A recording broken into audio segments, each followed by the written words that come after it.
Kamusta mga senior, senyorita, senyorito? Okay lang ba kayo dyan? Alam nyo ba, yung mga iba ninenervyos na dahil marami silang mga ipon sa bangko at ang maximum deposit insurance lang noon ay 500,000. Pero magandang balita dahil itinaas ng PDIC ang maximum deposit insurance. Per depositor, covered na ito ng 1 million pesos. O hindi ba ang ganda-ganda? Kasi kung maintain ka ng deposit sa isang bangko, isang record lang ang i-maintain mo. Isang signature card lang ang pipirmahan mo. Dahil sa 1 million na PDIC insurance, ngayon, hindi mo na kailangang lumipat ng iba pang bangko para lang sa 500 na maximum deposit insurance na covered. Ngayon at naging 1 million na, kampante ka na at ang confidence ng mga tao ay naibalik na sa pag-iimpok sa bangko. Kaya't maganda rin na itinaas nila ang PDIC maximum deposit insurance. Dahil kung hindi nila itinaas, ay syempre ang mga depositor, hahatiin nila ang pera nila at i-distribute sa iba't ibang bangko.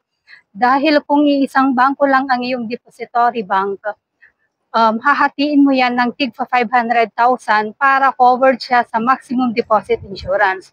Pero ngayon at 1 million na, syempre tiyakin lang na 1 million lang din ang maximum mo sa isang bangko. Ibig sabihin, isang bangko lang yan, it's either iba-ibang branch, considered pa rin yan na isang bangko. Maganda rin ito na ginawa ng 1 million dahil sa bangko, nandyan talaga yung liquidity ng pera mo, yung solvency. Hindi gaya ng MP2 na kapag nilagay mo ang pera mo doon, nag-a-agree ka na i-hold nila ang pera mo ng 1 taon o kaya 5 taon.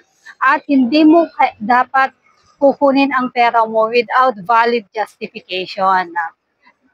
Without valid circumstances na kailangan mo pa ng proof dito sa bangko kung doon ka nagsisave ng pera mo on demand, ang liquidity mo, ang solvency ng pera mo ay on demand mong siyang makukuha. Wala nang tanong-tanong, basta't kapag nag-deposit, gusto mong i-terminate, gusto mong i-terminate ang iyong time deposit, makukuha mo agad-agad. Hindi kagaya ng MP2. Dito sa savings, anytime pwedeng i-withdraw.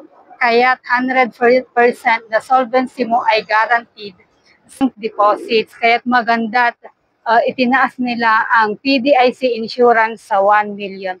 Yan ay effective March 15, 2025.